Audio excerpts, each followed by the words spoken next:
लेकिन अब हमारा हाल ये है, हम कहते हैं मेरा तो दिमाग खराब कर दिया, मैं तो तंग पड़ गई, बड़ा तंग करता है, इतनी मुसीबत है इसको संभालना, ये जी रात को सोने नहीं देता, कोई काम नहीं मैं कर सकती घर का। बच्चों का मसला है, बच्चे तंग कर रहे हैं मां को, तो ऐसी है। मां के इंपैक्ट से सारी चीजें बदल जाती हैं। आप आजमा के देख लीजिए, आप जितना ज्यादा स्ट्रेस क्रिएट करेंगी किसी चीज में, बच्चे भी वैसे हो जाएंगे, और आप जितना तहम्मुल से चीजों को हैंडल करेंगी, ठीक हो जाएगा। अक्सर अब आप देखें, पहले माओं के 12-12 बच्चे होते थे, तंग आती थी। खवातीन कहती हैं ओ जी वो माएँ और थी और बच्चे और थे, आजकल के बच्चे तौबा तौबा फितना। हमने उनको ऐसा बनाया ना, हम ऐसे खुद बने, इसीलिए हमारे बच्चे भी वो बन चुके हैं। अच्छा जी, यहां से हम डिफाइन करेंगे कि करना क्या है, तरबियत औलाद होगी कैसे। कि अगर पेरेंटिंग की डेफिनेशन हमें समझ आ जाए ना कि बच्चों को पालना कैसे है, तो आपका सारा मसला हल हो जाता है। कि पेरेंटिंग को डिफाइन कैसे करेंगे, process of care taking educating from which you help your child grow from dependent to independent adult. ये मैं आपको एक्सप्लेन करती हूँ, और आपको जब मैं समझाऊंगी तो मैं कहती हूँ आपको सारा लुबे लुबाब इसमें मिल जाएगा। क्या है प्रोसेस? प्रोसेस क्या होता है? मुस्तकिल। जैसे हम कहते हैं इस ड्रामे की कितनी किस्तें हैं, जो एक ही किस्त में ड्रामा खत्म हो वक्ती तौर पे मजा आता है, लेकिन उतना मजा नहीं आता जितना एक किस्त जब खत्म होती है और हम पूरा हफ्ता सोचते हैं हाय अल्लाह अगली किस्त में क्या होगा। तो पेरेंटिंग मुस्तकिल है, प्रोसेस है। ये नहीं आप कह सकते मैं कितनी दफा नमाज का बताऊं, तंग आ गई हूं, कितनी दफा इसको कहूं पढ़ो, पढ़ता नहीं है, कितनी दफा इसको कहूं दूध पियो, कितनी दफा इसको कहूं सबको सलाम करो। और जब लोग मुझे पूछते हैं मैं कहती हूं हर दफा, हमेशा, जब तक आप मां हैं आप कहती रहें हाय अल्लाह मैं कोई और काम ना करूं, मैं कोई और काम ना करूं, मैं यही कहती रहूं। तो देखिए ये प्रोसेस है। पहली बात तो ये हर वक्त आपने कहते रहना है, आखिरी सांस तक कहना है, नंबर 1। नंबर 2 आपने ये भी याद रखना है बच्चे की उम्र बदलती है। 1 साल के बच्चे को और तरह कहना है, 5 साल के बच्चे को किसी और तरीके से बताना है, 10 साल के बच्चे को अब और तरीका होगा, 30 साल का बच्चा आपका हो गया तो कोई और तरीका आ जाएगा। प्रोसेस है ना, इस प्रोसेस से थकना नहीं चाहिए। पहली माएँ थकती नहीं थी, मैं बता रही हूं पहली रात में थक जाते हैं। लड्डू खाए, बहुत मुबारकबाद दी, लगते हैं तो सारी रात जाग रहा, मुसीबत, कुछ करो इसका, बुलाओ डॉक्टर को कुछ करे, इसको फीडर दे ताकि सो तो जाए। अच्छा ये फीडर भी दे दिया फिर भी नहीं सो रहा, अब चूसनी दो सो जाए, अफनरगन दो सो जाए, फिर भी नहीं सो रहा। अब क्या है, इसको कोई मसला है, इसको चेक कराओ डॉक्टर को। एक डॉक्टर, दूसरा डॉक्टर, तीसरा डॉक्टर, दवाइयों का ढेर, रोना धोना। प्रोसेस में क्या है, आप पहले प्रिपेयर्ड हो, एक चीज होगी तो दूसरी, दूसरी होगी तो तीसरी, फिर एक और, फिर एक और, लगातार वो सिलसिला चलेगा। पढ़ाई के प्रोसेस से तंग आते हैं? नहीं आते। आजकल आप देखें कि प्ले ग्रुप से पढ़ाई शुरू होती है, कॉलेज तक, यूनिवर्सिटी तक, फिर इंटर्नशिप, उसके बाद जब इवन कई लोग कंसल्टेंट बन जाते हैं उनमें कोर्सेज आते रहते हैं, क्रैश कोर्सेज आते रहते हैं। कई लोगों को अपनी डिग्री को दोबारा से यानी रिफ्रेश करना पड़ता है, उनके हर 10 साल बाद एग्जाम होता है, नहीं तो डिग्रीज कैंसिल हो जाती हैं। कोई कहता है अच्छा मैं कोई इवनिंग क्लासेस ज्वाइन कर लूं, कोई वीकेंड क्लासेस ज्वाइन कर लूं। प्रोसेस है ना, तो हमें इस प्रोसेस से तंग नहीं आना, नंबर 1। Number 2 care taking. ये प्रोसेस क्या है, जूता उतारूं, एक लगाऊंगी, बैठते क्यों नहीं सही तरह, ये नहीं है केयर। हर उम्र का तकाजा समझना और उसके मुताबिक उसको केयर देना, प्यार, दिल से। दिल में हमारे ममता है, लेकिन पता नहीं वो ममता इतनी संग दिल क्यों हो चुकी है, पता नहीं उसके ऊपर क्यों इतने जंग लग चुके हैं। मैं जब देखती हूँ कई दफा माओं को जिस तरह बच्चों को ट्रीट करती है, मेरा दिल इतना दुखता है। और मैं अक्सर कहती हूँ जो छोटे से बच्चे को लाती है, मैं कहती हूँ इतना बेजुबान बच्चा है, ये कुछ कह नहीं सकता, लेकिन मेरा दिल दुख रहा है। फीडर दे रही हैं, निमोनिया हो रहा है, डायरिया हो रहा है, डॉक्टर बदल रही हैं, लेकिन नहीं, गंदी चीज देने से बाज नहीं आना। क्योंकि नहीं, बड़ा मुश्किल है, कब से नहीं पीता नहीं है, बड़ा मुश्किल है। पढ़ा रही हैं तो मार मार के, चीख चीख के, तंग कर करके। ये केयर है?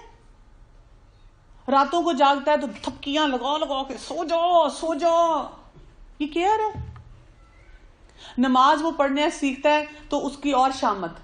स्कूल सुबह जाता है, पहले हम खुद टाइम पे नहीं उठाते, फिर जब वो नाश्ता नहीं करता तो फिर उसकी शामत। रात को हम टाइम पे नहीं सुलाते, हमें तरीके ही नहीं आते।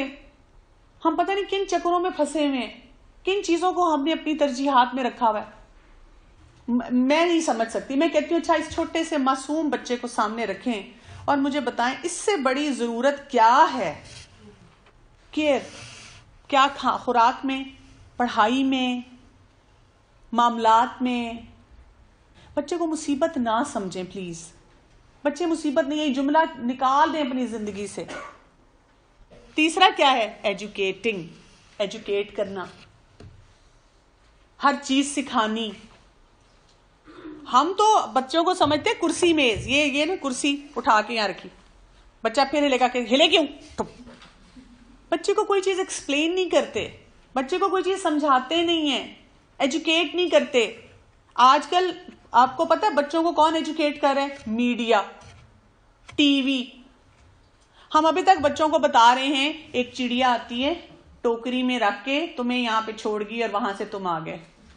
और बच्चे को आम कार्टून्स के जरिए लेबर पेन्स का भी पता है। हम बच्चे को बताते हैं ये तुम्हारा कजन ना तुम्हारा भाई है। क्या है वो बताएं? भाई है? ना महरम है। और आपको पता है कितनी जवान बच्चियां जब मुझे कांटेक्ट करती हैं आंसुओं से रोती हैं कि जिसको मां भाई कह रही है वो क्या करता है उसके साथ।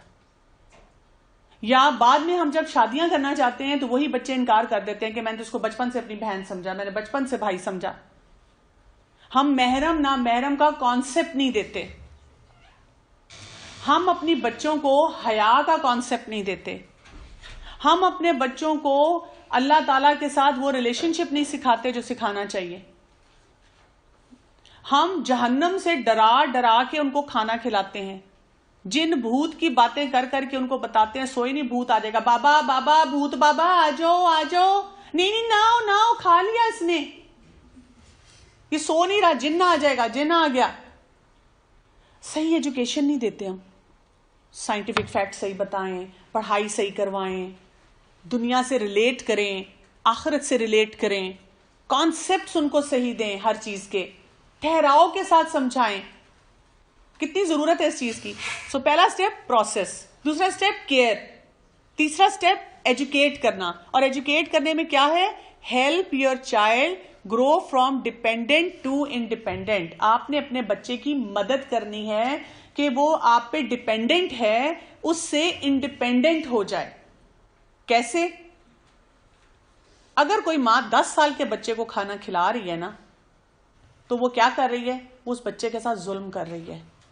अगर एक मां 4 साल के बच्चे को वो बस यूं बैठा रहता है, टीवी देख रहा है और उसके मुंह में नवाले डाल रही है, शुक्र है खाना खा लिया, तो वो क्या कर रही है? वो उसके साथ जुल्म कर रही है। अगर एक 8 साल का बच्चा अपना स्कूल बैग पैक नहीं करता, तो ये किसका कसूर है? उस मां का कसूर है। उसने या तो प्रोसेस सही नहीं किया, या केयर सही नहीं की, या एजुकेट सही नहीं किया, और अपने बच्चे को डिपेंडेंट रखा। पढ़े हम खुश होते हैं, मेरे काबू में है। शादी हो जाए और अगर उसकी बीवी दे दे उसको कि ये जाके प्लीज थोड़ी ग्रोसरी कर लाएं, कहते हाय बेचारा, इसने तो आज तक कभी कोई दुनिया देखी ही नहीं, कभी लाया ही नहीं, तो किसका कसूर है? हाँ, मां का। उसने अपने बच्चे को क्यों नहीं सिखाया वक्त से पहले? या बच्ची है और वो अब ससुराल में जाके उठ नहीं रही या कोई काम नहीं कर रही कि मैंने तो अपनी बेटी से कभी कोई काम नहीं करवाया किचन का, तो क्यों नहीं करवाया? किसका कसूर है? मां का। एज के मुताबिक जो काम करने चाहिए वो क्यों नहीं कराए, वो क्यों नहीं सिखाए? आप सबको पता होना चाहिए। कोई किताब उठा लें, कोई नेट पे गूगल कर लें, खुद नहीं, अगर नेट पे बैठते अपने किसी बच्चे को, कजन को, फ्रेंड को, किसी को भी कहें कि मुझे ये इस उम्र के लिए निकाल दो कि एज अप्रोप्रिएट बिहेवियर क्या होता है, कि इस उम्र के बच्चे को क्या करना चाहिए।